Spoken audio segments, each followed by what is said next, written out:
Ng kaso na. Bisa ko pakai kaso lagi na.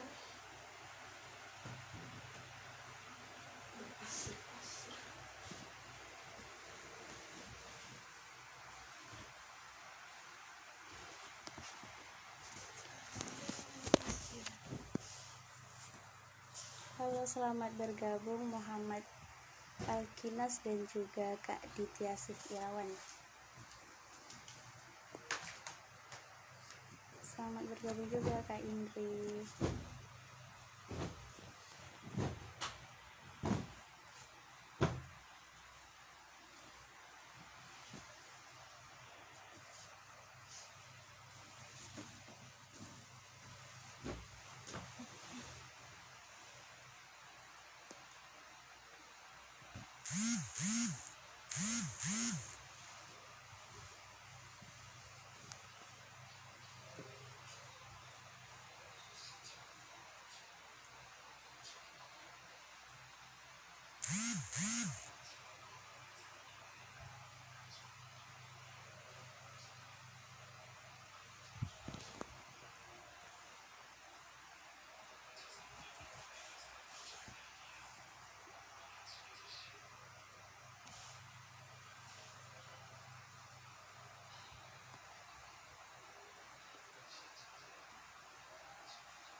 Selamat bergabung Kak Siti Nurul Hidayah dan juga Bang Ramadan. Insya Allah sebentar lagi kita akan melaksanakan kajian rutin kita, kajian bulanan TKCP dengan pemateri yang luar biasa. Kita tunggu pemateri kita bergabung. Sambil menunggu boleh ya teman-teman yang sudah bergabung, tolong membagikan link siaran langsung malam hari ini ke teman-teman atau sahabat atau juga keluarga supaya nantinya yang datang bisa lebih ramai. Assalamualaikum Kak Mira Anggraini, selamat bergabung.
Selamat bergabung Kak Siti Fatimah. Baik, sekali lagi ya bagi teman-teman yang sudah bergabung, mohon bantu untuk men-share link siaran langsung pada malam hari ini agar nantinya kita bisa berbagi atau bersama-sama mendapatkan ilmu dari kajian yang akan berlangsung pada malam hari ini.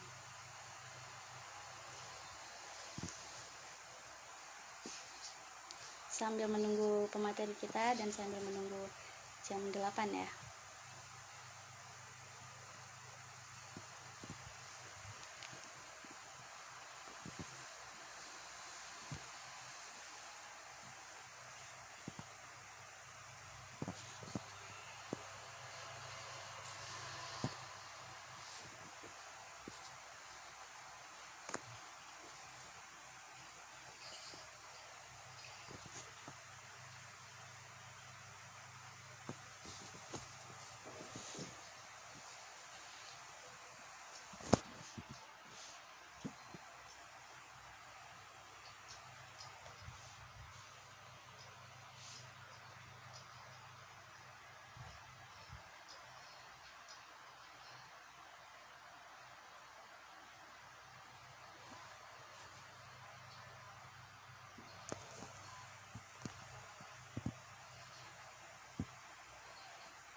20. Sekali lagi kami ucapkan selamat bergabung untuk teman-teman yang baru saja bergabung. Kajian akan kita mulai pada pukul 8. Untuk yang sudah bergabung agar bisa menunggu sampai pukul 8 dan sambil menunggu pemateri kita bergabung bersama kita.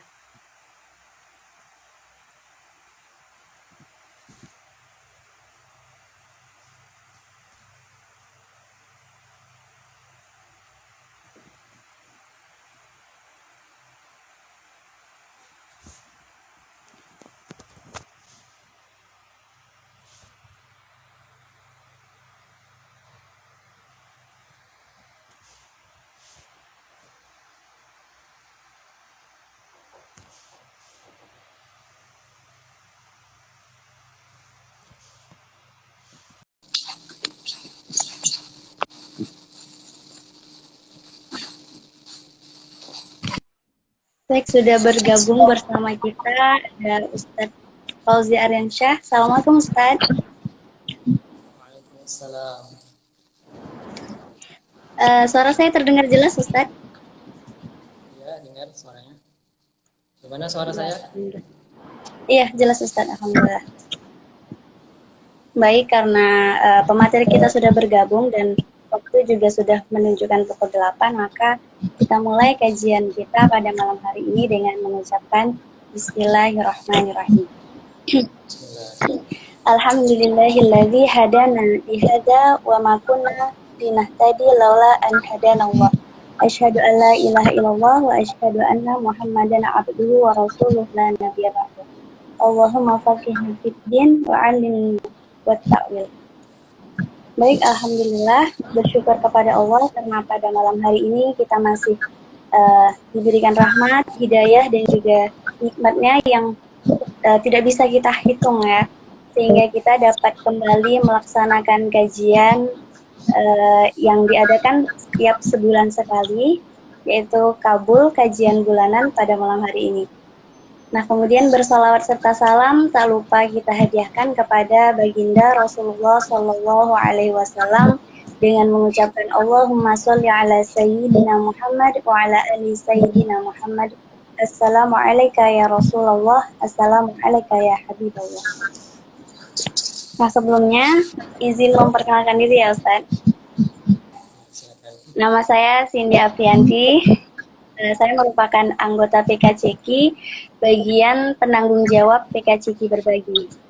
Nah, sedikit juga menyampaikan bahwasanya PKCQ Berbagi itu mengadakan sebuah program yang setiap hari Jumat kami akan menyalurkan sedekah air mineral, SAM, dan juga Siberia, sinergi beras ceria kepada orang yang membutuhkan. Dan untuk sedekah air mineral itu akan kita salurkan ke masjid-masjid di Pulau Kundur. Nah, nantinya bagi teman-teman yang ingin ikut berdonasi bisa langsung DM ke Instagram PKCQ Kundur. Baik, itu sedikit ya tentang program dari PKCQ Berbagi. Dan kajian bulanan ini juga merupakan salah satu program dari PKCQ Berbagi. Tentunya melalui dukungan dan juga bantuan dari Koordinator Umum PKCQ. Nah, selanjutnya berhubung pemateri sudah hadir, maka izin untuk membacakan CV singkat dari pemateri kita pada malam hari ini. Boleh Ustaz? Baik, nama beliau adalah Fauzi Aryansyah, SPDI. Nah, Ustadz Fauzi ini lahir di Tanjung Batu pada 27 Maret 1992. Nah, beliau juga pernah sekolah di SD Negeri 16 Kundur, kemudian MTS Negeri Karimun, dan juga SMA Negeri Kundur. Dan Ustadz Fauzi ini juga merupakan lulusan dari Universitas Hasyim Asy'ari Tebu Ireng, Jombang. Berarti dari SD sampai ke SMA itu di Tanjung Batu, kemudian lulus SMA baru lanjut ke merantau ya Ustadz ke daerah Jombang. Ya, nah kemudian sekarang Ustadz Fauzi ini merupakan pengajar di Madrasah Aliyah Al-Huda di Tanjung Sari. Dan beliau juga merupakan founder Forum Literasi Kundur atau FLK. Nah, Bagaimana Ustaz? Anggotanya sudah diajak untuk ikut bergabung? Ya, sudah. Dan muridnya juga sudah. Alhamdulillah. Berarti nanti akan rame nih dari murid-murid Ustaz Fauzi. Baik. Jadi pada malam hari ini kita akan membahas materi yang sangat penting bagi generasi pemuda saat ini, yaitu tentang sejarah peradaban Islam. Nah, Andalusia. Kalau mendengar kata Andalusia ini mungkin kita merasa asing. Bagaimana dengan Spanyol? Kalau saya pribadi Ustadz, antara Andalusia dan Spanyol, dua-duanya sama-sama asing, tapi lebih familiar Spanyol. Karena sering dengar teman-teman dan juga abang-abang cerita tentang sepak bola. Jadi kalau misalnya mendengar kata Spanyol, yang kebayang itu langsung sepak bola gitu. Ternyata Andalusia ini menyimpan sejarah yang sangat penting bagi peradaban Islam. Nah, dimulai sejak penaklukan pertama pada tahun 711 Masehi sampai beberapa tahun kemudian, yaitu tahun 1492 Masehi, umat Islam ternyata pernah mendiami dan juga menciptakan peradaban besar yang menerangi bumi Eropa. Nah, lantas bagaimana generasi pada saat ini bisa tidak mengetahui tentang sejarah kejayaan Islam di tanah Andalusia? Seperti saya ya Ustaz contohnya.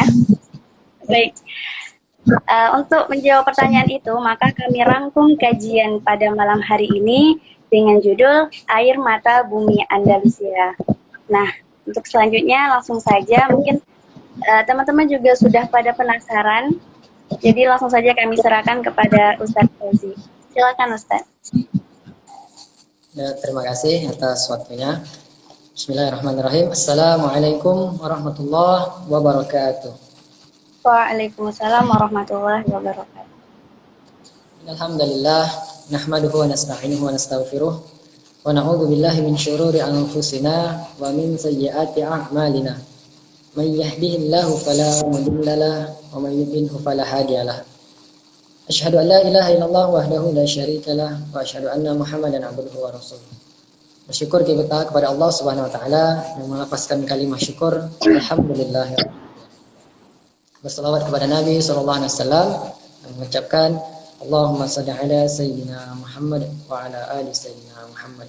Salam kepada beliau. Salam ya Rasulullah. Baiklah, ikhwanu wa akhwatu fillah. Alhamdulillah pada malam hari ini kita dapat bersama-sama walaupun via online ya, kajian online, dan kita dapat bersama-sama kumpul mengkaji sejarah tentang kejayaan Islam di Andalusia. Seperti yang disampaikan moderator tadi, mungkin sebagian dari kita dalam mendengar kata Andalusia itu asing gitu.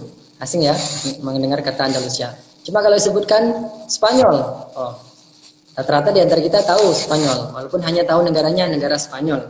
Tapi bagi kaum laki-laki, terutama laki-laki ini ya, kalau dibilang Spanyol, di situ pecinta bola, nah itu mereka pasti tahu itu.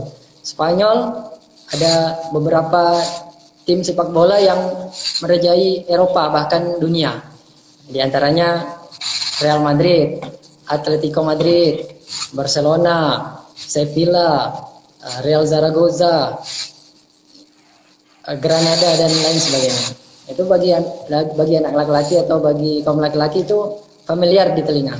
Sementara kalau Andalusia saat ini Andalusia itu hanya menjadi sebuah provinsi, sebuah negara bagian atau provinsi kalau di sana, provinsi Andalusia yang di dalamnya ada beberapa daerah. Termasuk di situ ada Sevilla dan Granada. Kenapa saya tekankan Granada? Karena nanti Granada ini selain kalau sekarang Granada itu juga sebuah nama klub sepak bola ya. Saya sendiri tahu Granada itu, tahunya ya klub sepak bola. Setelah dipelajari, setelah banyak mengikuti kajian tentang Andalusia, ternyata Granada itu adalah kerajaan terakhir sebelum Islam itu musnah di Andalusia. Ternyata Granada itu bukan hanya sebuah klub sepak bola, tapi Granada itu adalah sebuah kerajaan Islam terakhir di bumi Andalusia atau bumi Spanyol. Baiklah, untuk kajian kali ini ada 3 hal penting yang ingin kita bahas. Yang pertama tentang masuk dan berkembangnya Islam di Andalusia. Selanjutnya ada ulama atau ilmuwan yang berasal dari Andalusia serta penemuan-penemuan yang berasal dari Andalusia. Itu kita harus ketahui itu. Karena penemuan-penemuan itu nantinya di masa kedepannya itu akan menjadi sebuah ilmu yang dikembangkan oleh orang-orang Barat. Kalau saat ini kita belajar di buku-buku pelajaran kita, terutama pelajaran-pelajaran umum, itu kita banyak dikenalkan dengan ilmuwan-ilmuwan Barat. Padahal sebelumnya di zaman itu, sebelum Islam masuk ke Andalusia itu, Eropa itu di zaman ke-8, di abad ke-8 di Eropa itu. Nanti kita bahas. Dan yang terakhir nanti kita akan bahas tentang runtuhnya Islam di Andalusia. Baik, dari 3 hal pokok tadi, yang pertama yang akan kita bahas tentang masuknya Islam di Andalusia. Bagaimana Islam bisa masuk di Andalusia? Itu ceritanya ketika itu di zaman kekhalifahan Bani Umayyah. Kalau kita belajar sejarah kebudayaan Islam, pasti kita pernah dengar Bani Umayyah, Bani Abbasiyah, Bani Fatimiyah, banyak lagi sampai yang terakhir di Turki Utsmani itu ya, kekhalifahan terakhir. Di kekhalifahan Bani Umayyah itu mereka telah jauh menguasai daratan Timur Tengah.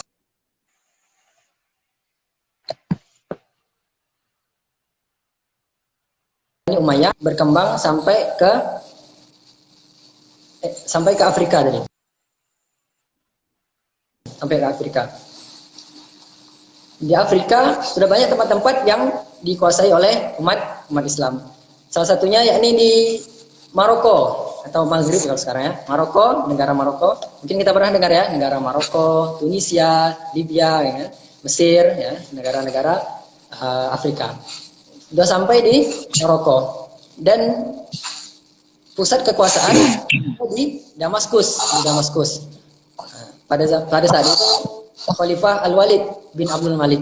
Sementara di Maroko, di Afrika Utara itu dipimpin oleh seorang gubernur.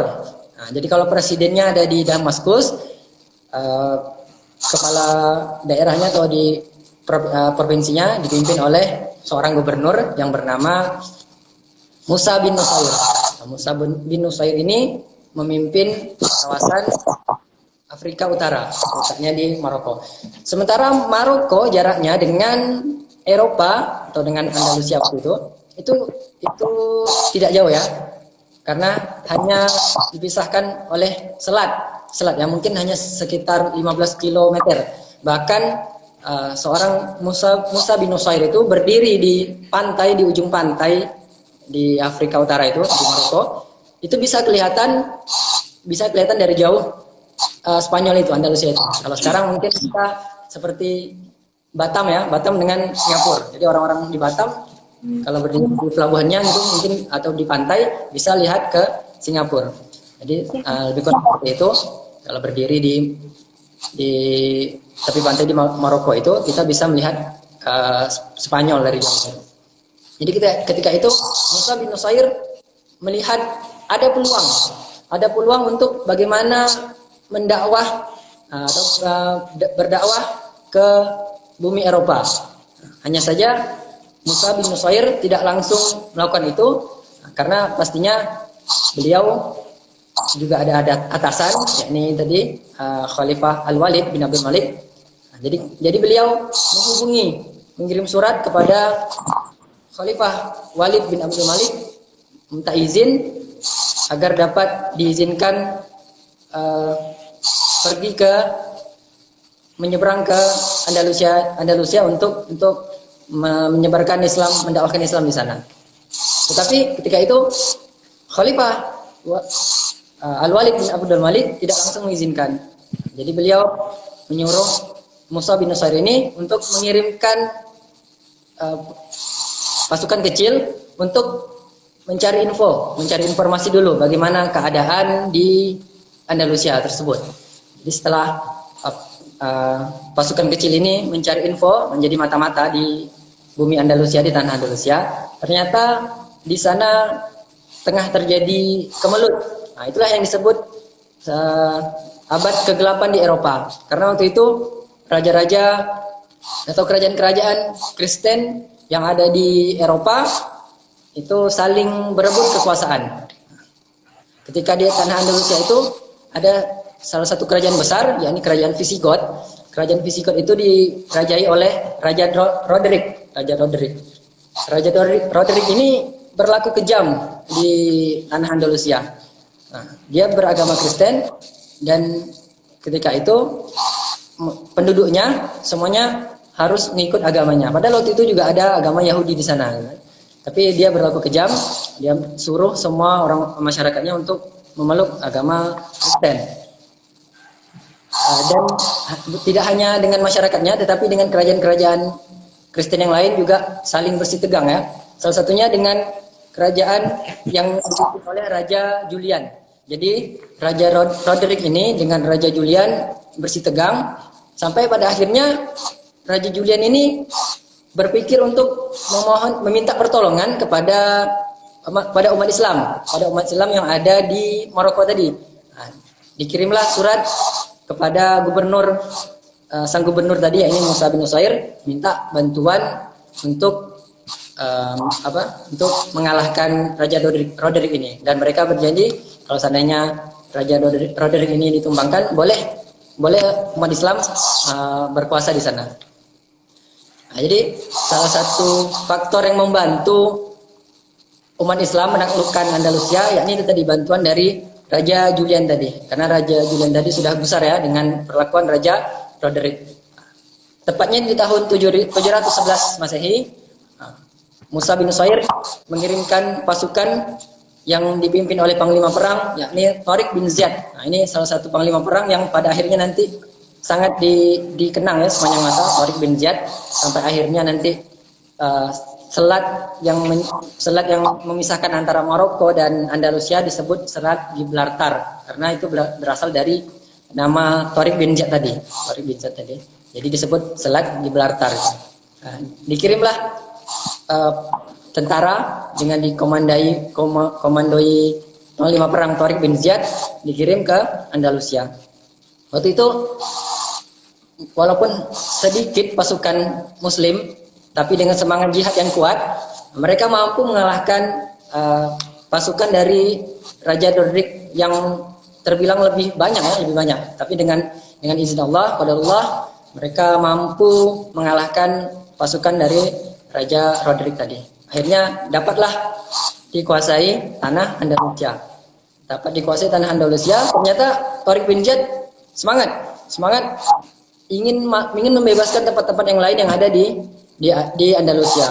Masuklah ke satu tempat sampai akhirnya banyak tempat di Andalusia yang akhirnya dikuasai oleh umat Islam. Sampai jauh, nanti perkembangannya jauh ya. Seluruh tanah Spanyol itu, di tanah Spanyol itu ada 2 negara kalau sekarang. Tanah Andalusia itu ada 2 negara, Spanyol dan sebagian kecil itu Portugal ya, Spanyol dan Portugal. Kalau dulu semenanjung Iberia itu disebut semenanjung Iberia. Semenanjung Iberia itu disebut Andalusia. Nah, yang sekarang ini itulah tadi ada negaranya Spanyol dan Portugal. Jadi hampir seluruh tanah Andalusia itu sudah dikuasai umat Islam. Bahkan dapat memasuki wilayah Perancis karena Spanyol dan Perancis itu perbatasan ya, perbatasan. Bahkan sempat memasuki tanah Perancis hampir sekitar 30 km di tanah Perancis. Cuma hanya di situ, tidak berlanjut ke Perancis, ke Paris dan sebagainya itu di kota-kota Perancis yang ada di sana. Hanya sebagian kecil kota Perancis tadi. Itu satu tanah Andalusia itu telah dikuasai oleh umat Islam. makanya kota-kota seperti Granada, tadi Sevilla, Toledo, Madrid, bahkan Barcelona gitu ya, itu dikuasai oleh umat Islam. Itu tentang masuknya umat Islam yang ada di sana. Kalau kisaran tahunnya atau lama berkuasanya Islam di sana itu sekitar 8 abad ya. Dari mulai 711 Masehi sampai terakhir itu kerajaan Granada itu 1492. Nah, hampir 8, lebih kurang 8 abad. 8 abad. Lama. Itu tentang Islam di Andalusia ya. Selanjutnya kita sebagai generasi Muslim, generasi penerus harus tahu apa-apa saja yang pernah dihasilkan atau ulama-ulama atau ilmuwan dari Andalusia yang terkenal yang bisa menghasilkan penemuan-penemuan yang pada akhirnya penemuan-penemuan tersebut disambung oleh orang-orang Barat. Karena ketika Islam kalah di situ, perpustakaan, buku-buku dan sebagainya diambil oleh orang-orang Barat tadi itu dari kerajaan Kristen itu. Jadi ada beberapa ulama dari Andalusia dan penemuan-penemuan dari Andalusia. Di antaranya yang pertama itu ada Imam Asy-Syatibi. Nah, di bidang ilmu qiraah. Jadi kalau orang belajar ilmu qiraah pasti tahu Imam Asy-Syatibi itu. Imam Asy-Syatibi itu berasal dari Andalusia, ya. Selanjutnya ada Imam Al-Qurtubi.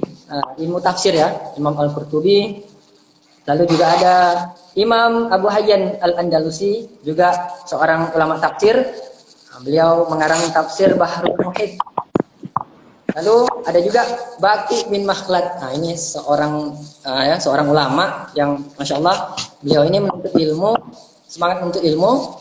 Beliau ada di Andalusia, di Spanyol, di Eropa, tanah Eropa. Bagaimana semangat beliau ingin menuntut ilmu jauh sampai ke Baghdad ya, untuk menemui Imam Ahmad bin Hambal. Nah, waktu itu ya jauh ya perjalanan menggunakan jalan kaki ya. Kalau sekarang mungkin dekat dari Spanyol mau ke Timur Tengah dekat ya naik pesawat. Kalau dulu berbulan-bulan jalan kaki ya. Jadi Baqi bin Makhlad ini pernah berguru kepada Imam Ahmad bin Hambal yang ada di Baghdad. Dan beliau ini memang spesialis tafsir ya. Selain juga beliau belajar hadis, tapi beliau juga spesialis tafsir tadi.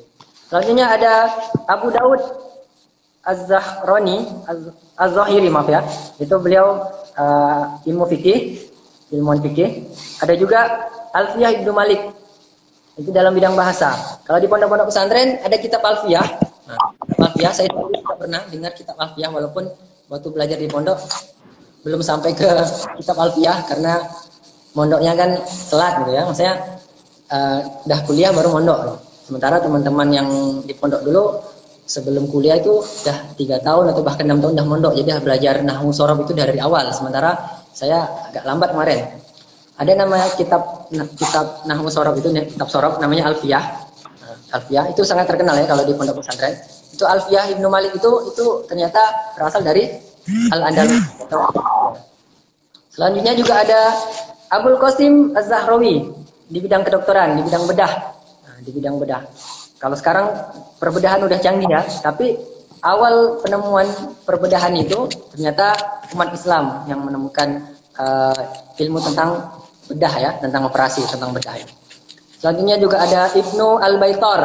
Nah, beliau ini ilmu tentang nabati atau obat-obatan. Nah, ini juga sangat menarik. Ada Abbas bin Firnas. Beliau ini adalah seorang yang menemukan cikal bakal pesawat terbang. Jadi sebelum Ian Wright bersaudara menemukan pesawat terbang modern seperti ini, sebelumnya cikal bakalnya adalah Abbas bin Firnas yang mencoba bagaimana apakah manusia itu bisa terbang. Nah, beliau baca Al-Quran, melihat burung bisa terbang, bagaimana ya? Apakah manusia itu bisa terbang? Jadi beliau ingin menciptakan alat supaya manusia itu bisa terbang. Jadi beliau bikin sayap, nyoba terbang, gagal coba lagi, nanti naik di ketinggian berapa meter sampai akhirnya naik ke ketinggian berapa meter, beliau coba menerbangkan dirinya dengan sayap, akhirnya beliau jatuh dan meninggal dunia. Kemudian beliau jadi seorang yang syahid ya, karena berusaha untuk mengamalkan ilmu ya, menemukan ilmu. Jadi Itu tadi Abbas bin Firnas, cikal bakal pesawat terbang tadi itu ya, yang menemukan cikal bakal pesawat terbang. Selanjutnya juga ada produksi kertas di Spanyol, di kota Shatibiyah. Dan ada juga minyak zaitun yang sekarang ini terkenal. Coba kalau lihat sekarang ada minyak zaitun yang terkenal itu pasti made in Spanyol. Walaupun minyak zaitun itu awalnya dari tanah Arab ya, dari Timur Tengah, dari Syam. Orang-orang Syam bawa ke Andalusia. Jadi tanaman zaitun ini ditanam di Andalusia dan itu sampai sekarang menjadi income ya bagi masyarakat Spanyol.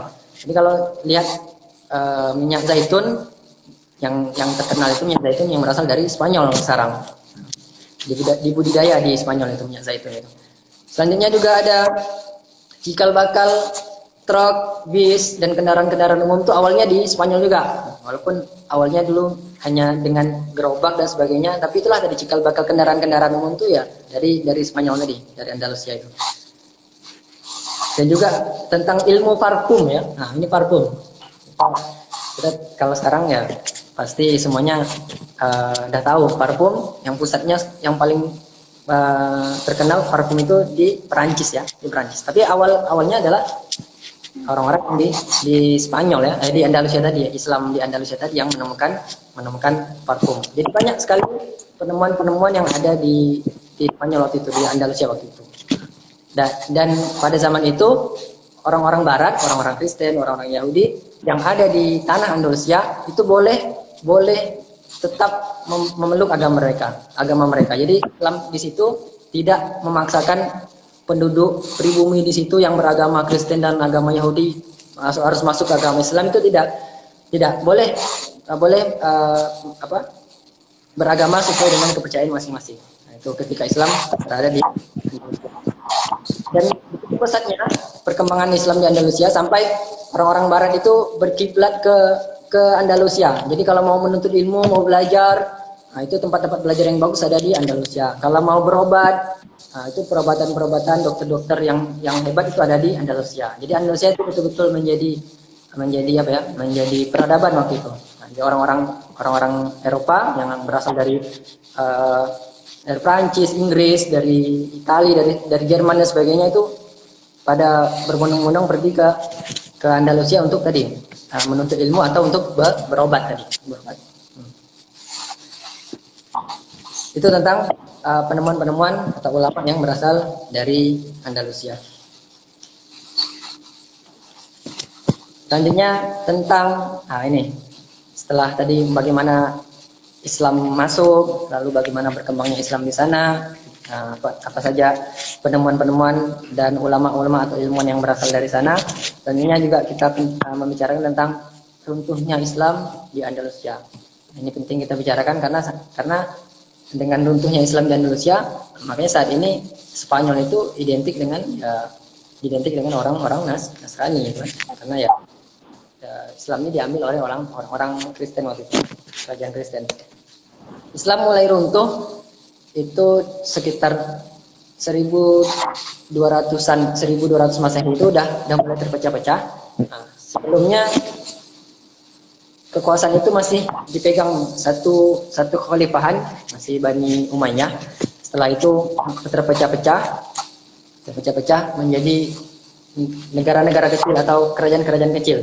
Nah, inilah yang membuat rawan kerajaan-kerajaan kecil ini diserang oleh kerajaan-kerajaan Kristen yang ada di tanah Andalusia juga. Karena selain kerajaan Islam, kerajaan-kerajaan Kristen di Eropa juga terus mengintai bagaimana untuk merebut kembali tanah Andalusia itu. Setelah menjadi kerajaan-kerajaan kecil, itu rentan ya, rawan sekali diserang oleh kerajaan-kerajaan Kristen. Hingga pada akhirnya selain itu tadi ya, selain faktor-faktor tersebut ada juga faktor perebutan, faktor internalnya. Kadang terjadi perebutan kekuasaan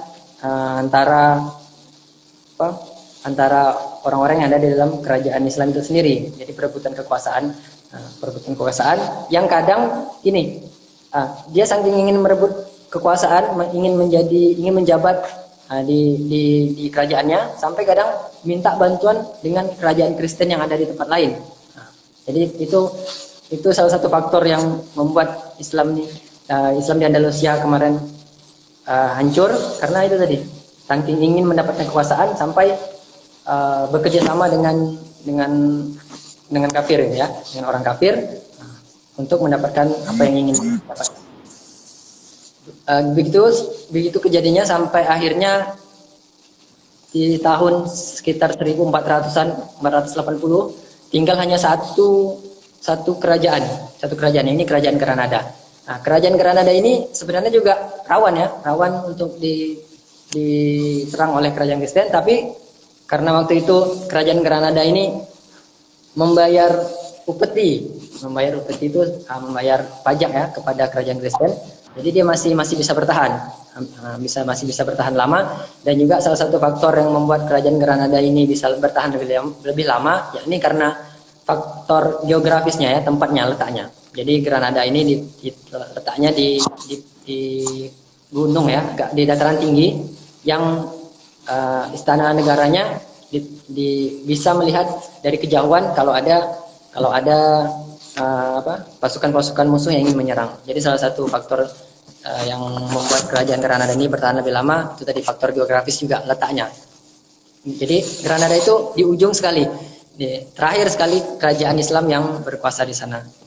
Masya Allah ya, di kerajaan Granada itu ada sebuah istananya namanya Alhambra. Itu istana yang dibangun oleh Raja Granada. Yang Alhambra itu, kerajaan itu, istana itu dibangun dengan inspirasi apa?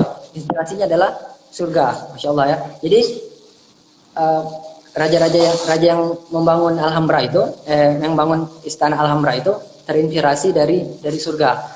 Jadi membaca Al-Quran, ada diberitakan tentang surga itu kayak gini. Juga baca hadis Nabi tentang gambaran surga. Jadi beliau itu ingin membuat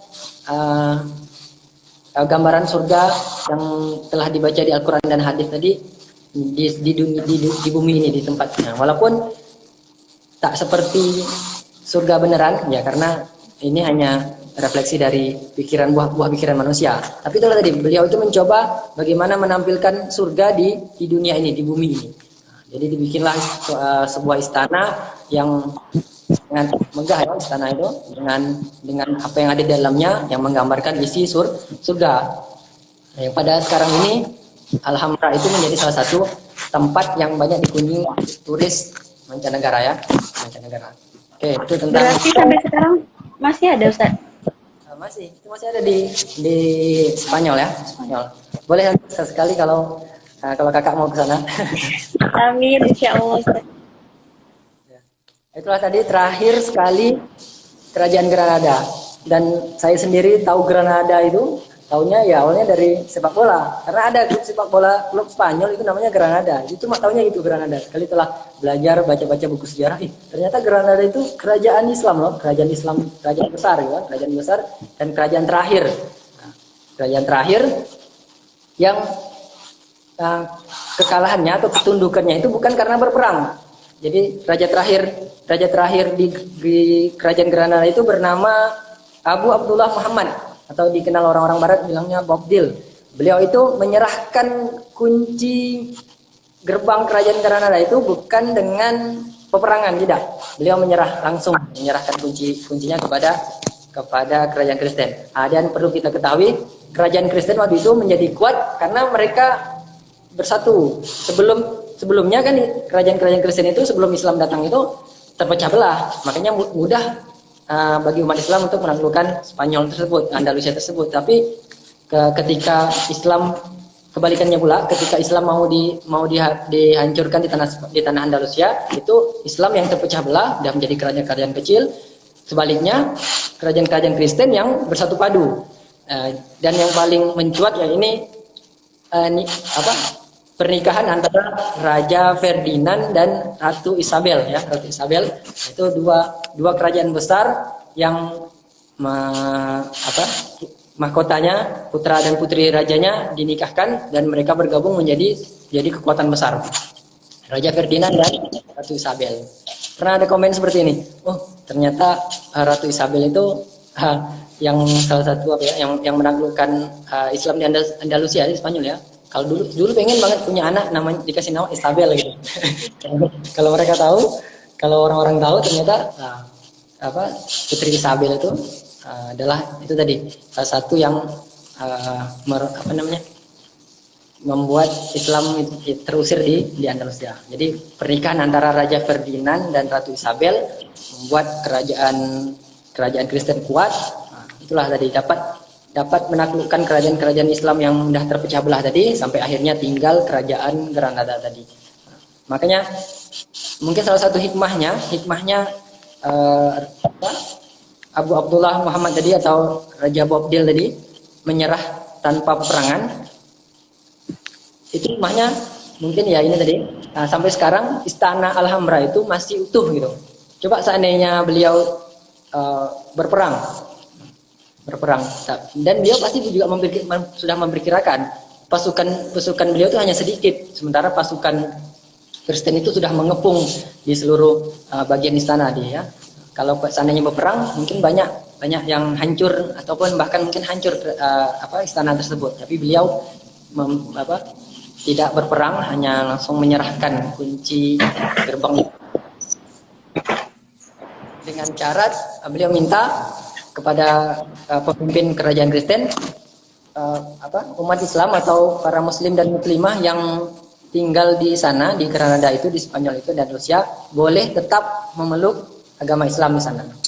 Di perjanjian awal mereka mengiyakan maksudnya orang-orang Islam yang ada di Spanyol ini, yang ada di Andalusia, di Granada, boleh silakan memeluk agama Islam. Tetapi ternyata di kemudian hari perjanjian itu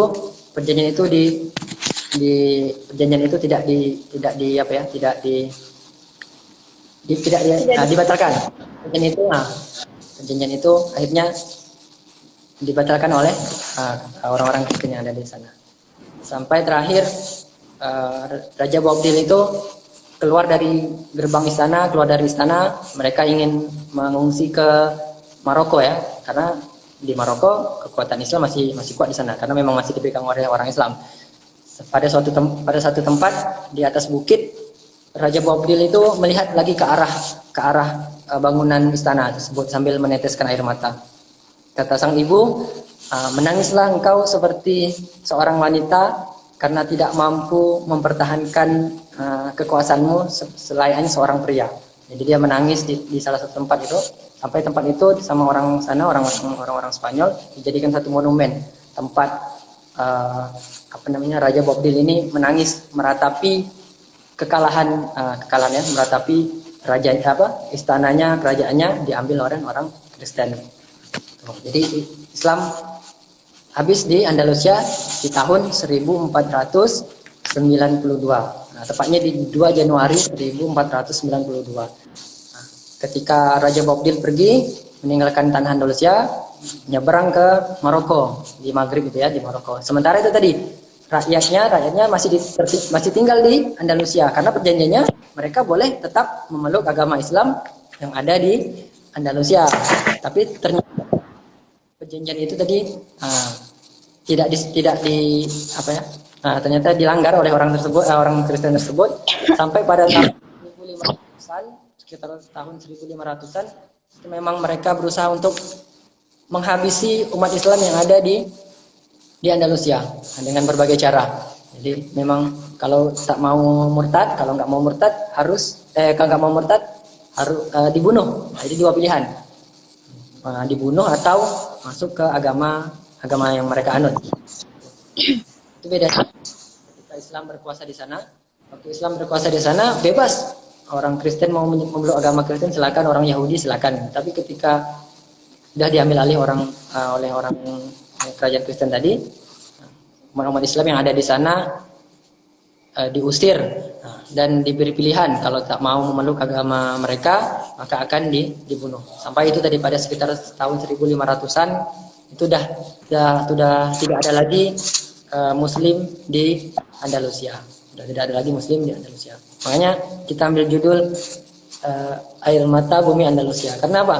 Karena pada akhirnya di sekitar tahun 1500-an itu sudah tidak ada lagi penduduk yang beragama Islam. Jadi betul-betul orang itu mau menghabisi Islam di tanah Andalusia. Jadi hanya tinggal nama, karena semua penduduknya beralih menjadi ke agama Kristen. Ya. Itu tentang runtuhnya Islam di Andalusia. Sedikit ada beberapa hal menarik juga yang ingin kita bahas selain ini tadi. Mungkin lagi laki-laki ya, atau mungkin Kak Cindy sendiri tahu mungkin ya tentang, pernah dengar ibu kota Spanyol itu apa? Kurang tahu Ustaz. Ibu kota Spanyol Madrid ya, Madrid. Nah, dan Madrid itu ada dua klub di kota Madrid yang sangat terkenal ya. Ini Real Madrid dan Atletico Madrid. Ibu kota Spanyol itu Madrid. Tahukah kita bahwa penamaan Madrid itu yang menamai Madrid itu adalah umat Islam yang ketika menduduki kota Madrid itu. Jadi nama Madrid itu awalnya bahasa Arab Al-Majrid ya. Majrid artinya sumber air, karena di kota Madrid itu ada sungai Manzanares, yang sungai itu menjadi sumber kehidupan untuk orang-orang yang ada di kota tersebut. Jadi dari sungai itu dibikin saluran-saluran air ke berbagai penjuru daerah yang ada di kota tersebut. Jadi dinamailah Al-Majrid, yang berarti saluran air atau sumber kehidupan ya, Al-Majrid. Yang kalau ejaan orang Eropa, orang Barat, Al-Majrid itu jadi Madrid ya. Padahal penamaan kota Madrid itu berasal dari bahasa Arab Al-Majrid, yang dinamakan oleh orang-orang Islam yang menduduki daerah tersebut ya. Jadi kalau sekiranya kita sekarang tahunya Madrid, Real Madrid, bola kan, hebat kan. Padahal ya nama Madrid itu, nama ibu kota Spanyol Madrid itu dinamakan oleh orang Islam ya, Muslim. Itu tentang kota Madrid. Mungkin ini yang dapat saya sampaikan. Ya, silakan kalau ada teman-teman atau audiens yang mau bertanya. Baik, jazakallah khairan jazak kepada Ustaz Feby Ardiansyah yang telah memberikan materi yang sangat luar biasa. Apalagi untuk orang seperti saya yang sangat kurang tentang sejarah Islam. Sejarah Islam di Indonesia aja kurang, apalagi di Andalusia ya. Jadi Masya Allah sangat bermanfaat sekali. Nah, kemudian selanjutnya kami persilakan kepada teman-teman yang memiliki pertanyaan tentang apa yang sudah disampaikan oleh Ustaz tadi, boleh langsung menuliskan pertanyaannya di kolom pertanyaan.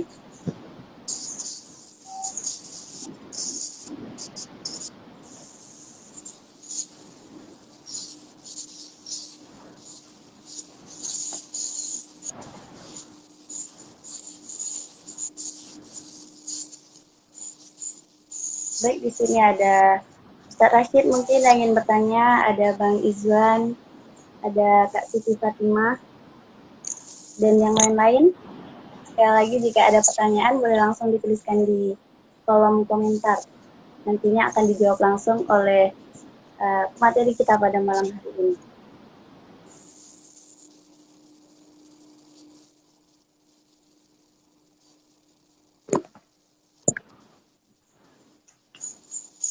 Mungkin sambil menunggu pertanyaan, dari kemarin saya ingin bertanya nih Ustadz, di antara banyak negara yang mengandung yang berperan penting dalam sejarah peradaban Islam, kenapa Ustadz memilih Andalusia? Kenapa memilih Andalusia? Mungkin itu tadi, karena salah satunya tadi karena penggemar sepak bola ya. Awalnya hanya tahu tentang tim-tim sepak bola yang ada di Spanyol itu. Cuma ternyata bukan hanya tentang sepak bola, ternyata Andalusia ini. Ternyata ada sejarah besar tentang Islam yang ada di Andalusia. Nah, mungkin memang tadi awalnya dari sepak bola itu tadi, karena hobi sepak bola ya. Nah, mungkin semua orang tahu ya, Cristiano Ronaldo tahu? Cristiano Ronaldo. Siapa yang nggak kenal Cristiano Ronaldo gitu kan? Lionel Messi, Cristiano Ronaldo. Cristiano Ronaldo itu berasal dari Portugal. Ya, Portugal itu ya di tanah Andalusia itu. Oh, jadi berawal dari hobi main sepak bola, pecinta sepak bola juga, dan sering baca buku pastinya ya Ustadz. Ya. Jadi tertarik dengan Andalusia dan akhirnya membawakan materi tentang sejarah peradaban Islam di Andalusia. Insya Allah. Iya, lebih kurang seperti itu. Ya, kami juga pernah menulis sebuah novel yang judulnya Pemuda Penghuni Surga. Nah, mungkin Kak Cindy tahu novelnya? Sepertinya ada pernah baca. Pemuda Penghuni Surga. Memang tipis novelnya. Itu novelnya tentang sejarah ya. Itu tentang Islam di Islam berkembang dan runtuhnya Islam di Andalusia. Walaupun hanya tipis sebagian kecil aja cerita di situ. Jadi kalau seandainya teman-teman mau tahu lebih banyak tentang sejarah Islam di Andalusia, ada beberapa referensi yang bisa dibaca. Kalau seandainya bisa bahasa Arab, itu ada buku dari Dr. Abdullah Anan yang judulnya Tarikh Ad-Daulah Al-Islamiyah fil Andalus, sekitar 6 atau 7 jilid kalau bisa bahasa Arab. Tapi kalau seandainya kita tidak bisa bahasa Arab, ada buku terjemahan dari Dr. Rogib Arstirjani. Bukunya yang berjudul Bangkit dan Runtuhnya Andalusia, sekitar 800-an halaman itu untuk referensi kita. Berapa jilid itu Ustaz untuk terjemahnya? Terjemahnya 6 sampai 7 jilid itu. Tapi bahasa Arab. Masya Allah. Berarti selain mendapatkan sumber dari bacaan-bacaan Indonesia, Ustaz juga dapat sumber dari kitab-kitab bahasa Arab. Kalau kitabnya belum pernah langsung baca sih. Oh, dari terjemahnya. Itu ada yang bertanya kayaknya. Oh iya benar. Ada pertanyaan dari 4aron_shpt. Izin bertanya, siapa yang menulis sejarah itu Pak? Sedangkan bumi Andalusia sudah tidak ada umat Islam. Oke. Oh, kan sekarang tadi dikatakan bahwasanya umat Islam itu udah habis di bumi Andalusia. Lalu siapa yang menulis sejarah itu? Kurang lebih seperti itu pertanyaannya. Mau langsung dijawab atau kita tunggu pertanyaan selanjutnya? Boleh langsung jawab. Baik, silakan, Ustaz. Pertanyaannya, Bang Aron, murid saya di Aliyah, tapi sudah selesai kemarin terusnya. Apa kabar Bang Aron? Gimana sekarang? Dengar-dengar di Malaysia ya Bang Aron ya? Ya Bang Aron ya. Jadi pertanyaan Bang Aron tentang siapa yang menulis sejarah itu ya. Sedangkan bumi Andalusia sudah tidak ada umat Muslim. Nah, jadi setelah Islam itu hancur atau musnah di Andalusia, ketika itu masih ada Islam di Maroko tadi yang dekat dengan Spanyol tadi. Jadi ketika itu raja terakhir juga Raja Boabdil tadi, Abu Abdullah Muhammad, larinya ke Maroko tadi. Jadi beliaulah yang berkeluh kesah dengan raja di Maroko. Nah, jadi dari situlah bisa tahu bagaimana perkembangan itu, walaupun bukan raja yang menulis buku, bukan kan. Nah, tapi ya ilmuwan yang ada di sana yang menulis buku-buku sejarah tersebut. Karena itu tadi ada seorang raja yang dari Andalusia tadi yang pergi mengungsi ke Maroko tadi, menyeberang ke Afrika Utara. Nah, dari situlah cerita tentang Andalusia ini tetap ada gitu. Walaupun orang Islamnya sudah tidak ada di Andalusia, tapi sejarahnya tetap masih bisa diketahui. Karena juga orang-orang zaman dulu atau ulama-ulama zaman dulu senang menulis buku ya, senang menulis kitab, menulis buku gitu, berkarya gitu. Lihat bagaimana kitab-kitab ulama terdahulu sampai sekarang masih tetap bisa dibaca. Itu tadi untuk yang sejarah tentang Andalusia sendiri yang saya bilang tadi. Kalau mau referensinya bisa baca di buku Tarikh Ad-Daulah Al-Islamiyah fil Andalus yang dikarang oleh Dr. Abdullah Anan yang 6 sampai 7 jilid tadi. Ya, dari situlah tentang Islam di Andalusia tetap bisa kita ketahui, walaupun Islam di Andalusia sudah tidak ada. Tapi hanya maksudnya dalam beberapa tahun kemudian 1500 Islam itu tidak ada di sana lagi, umat Islam tidak ada yang tinggal di Andalusia lagi. Tapi sekarang hari ini sudah ada kembali ya umat-umat Islam yang tinggal di bumi Eropa. Ya, karena kita ketahui sekarang dimanapun di bagian Eropa, mau di Inggris, di Jerman, di Belanda, di Perancis, Spanyol, Portugal, Italia sekalipun itu tetap ada umat Islamnya. Karena Islam kembali berkembang ya, Islam kembali Islam kembali ada pemeluknya di negara-negara Eropa. Karena orang itu kan terus bergerak ya, ada yang pindah dari satu tempat ke satu tempat gitu kan. Jadi itu kan Islam sekarang kembali di negara-negara Eropa. Bahkan di Spanyol sendiri juga Islam itu ada ya, Islam itu ada sekarang. Baik. Mungkin itu ya jawaban untuk pertanyaan Bang Aron.